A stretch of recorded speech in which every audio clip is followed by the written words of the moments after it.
Hi YouTube! Welcome to day 30 of my birthday countdown vlog. 10 more days until I turn 40.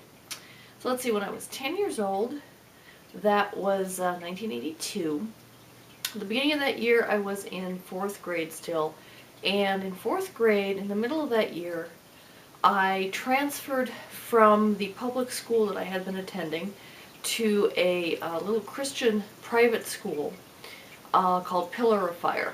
And the reason I did the transfer was to try and get away from some of the bullies at the public school who had been tormenting me and basically beating me up. There were days when one of them would snatch me and another one of them would just start punching me, usually in the stomach.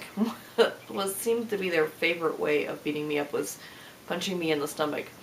And I was so small.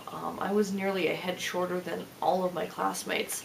I didn't get a good growth spurt until almost 8th grade. So it was very easy for them. I was able to, they were able to stay away from me in terms of I would try and hit, or I would try and kick, and my legs and arms were so short that I never got anywhere near them, especially when I was being held from behind by one of them. So obviously, while I loved school in general, I loved going to school, I loved learning, it was very stressful because I was always afraid every day of what might happen.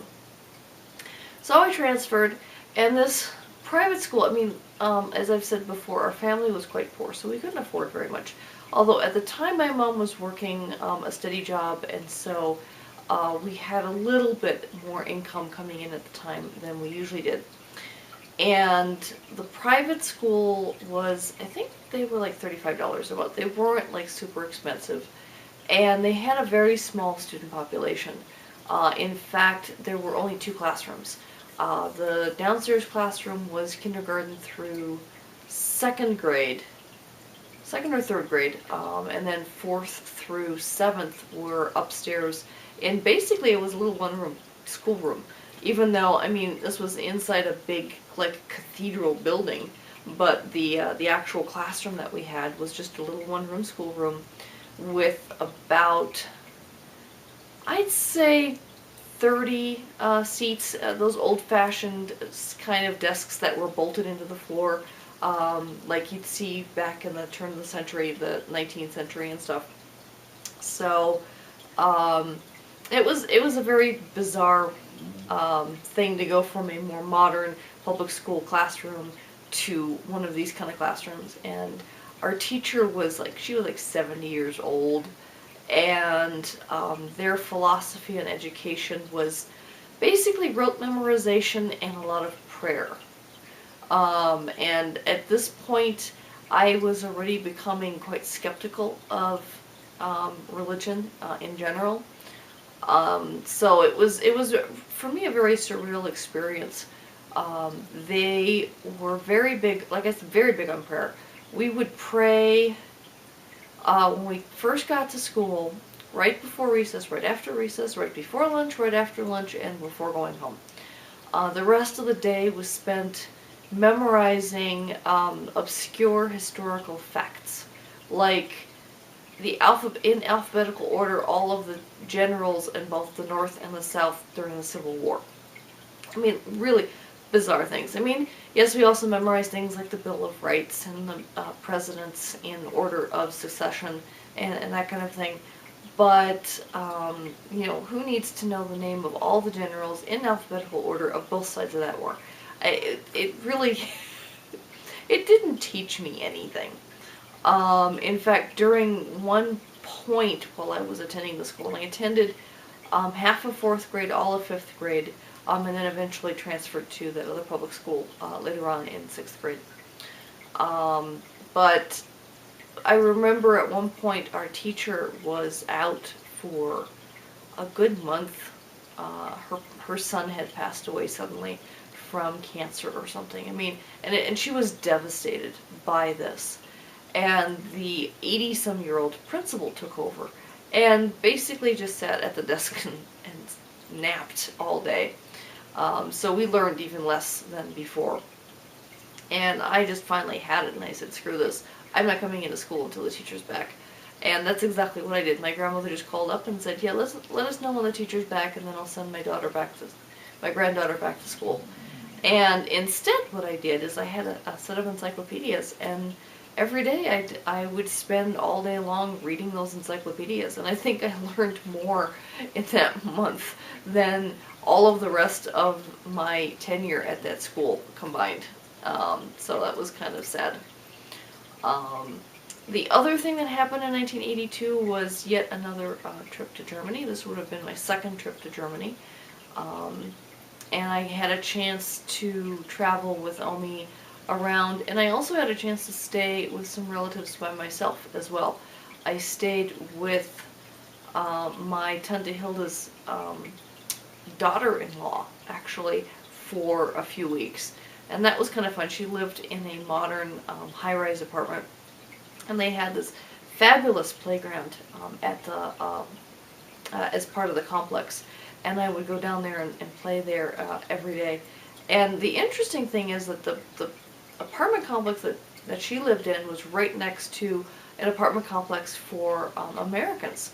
I think they were mostly the families of the local military folks that were stationed there. And the American kids were not allowed into the German kids' playground and vice versa. And the American playground was kind of lame. It was just like a swing set and a seesaw and a slide, and that was about it. It was really just kind of yawn. And the German one was this, fabulous, built up, like almost like a castle kind of a thing, and there was parts where you could scoop sand up and haul it up a pulley and then dump it down a chute, and fancy slides, and it was just absolutely amazing playground. And I played in the German one initially because that's the building I was living in, and the kids there, I spoke German fluently, so I played with those kids. But then, I don't know why, at some point I really wanted to go on a swing, and there wasn't any swings in the German playground. That was the one thing that they were lacking. And so I saw the swings over in the American one, so I just ran over there, and I didn't know that, you weren't supposed to switch sides. And I go and I swing there, and the American kids come up to me and say, hey, you, German, you're not supposed to be here. And I look at them, I'm like, what are you talking about? I'm not German, I'm from Chicago.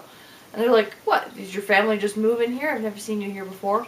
And I was like, no, I'm staying with my aunt in the apartment complex next door. And they were like, wait, you're on the German side, then how can you speak American? And Americans aren't allowed over there. And I'm so there was this whole thing, and it was sort of a territorial thing, I think, between the kids more than it was from any kind of rules from the apartments. And the American kids just kept getting chased out of the German kids' playground because the German kids were like, hey, get out of here, you stupid Americans. And so I brought the American kids over, and I mediated between the two groups. And I said, hey, come on, they're cool kids, let them play too. And it was really kind of cool. And I became the spokesperson for the American group because I spoke both languages, and they started to like me, and the German kids started to realize that the American kids weren't so bad, and so they were like, okay, fine, you can play with us. And so that was kind of cool. I had fun with that.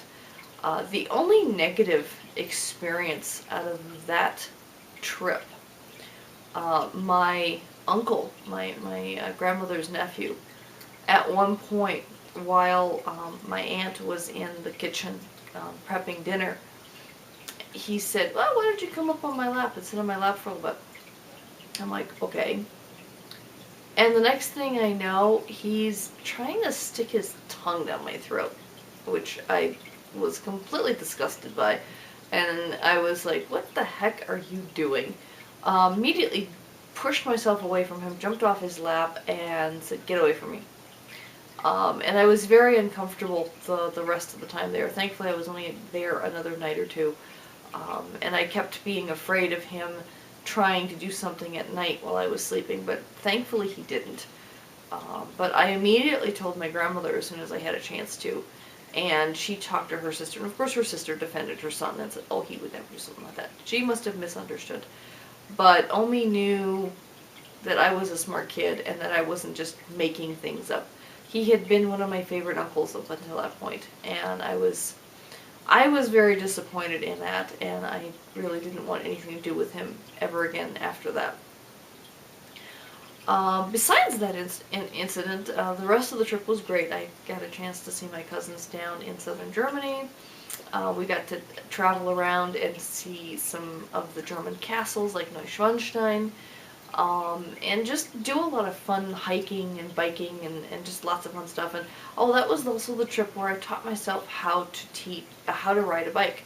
I was using the bicycle of one of the neighbor's kids. It was a smaller bike. It was probably for like a 5-6-year-old child. So my feet were firmly planted on the ground when I was sitting on it. And I would just take it to the top of my uncle's driveway and then ride it through gravity down the driveway, trying to figure out how to balance. And at some point or another, I got comfortable enough with the balancing that I started putting my feet on the pedals, and I was still letting gravity take me down the thing, and the pedals were moving my feet, not the other way around.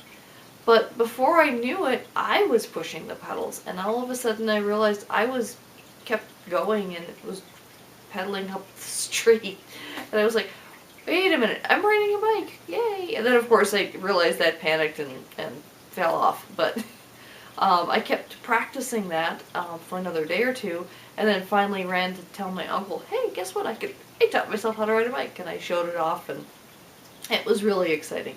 So that was a pretty cool experience. I liked that.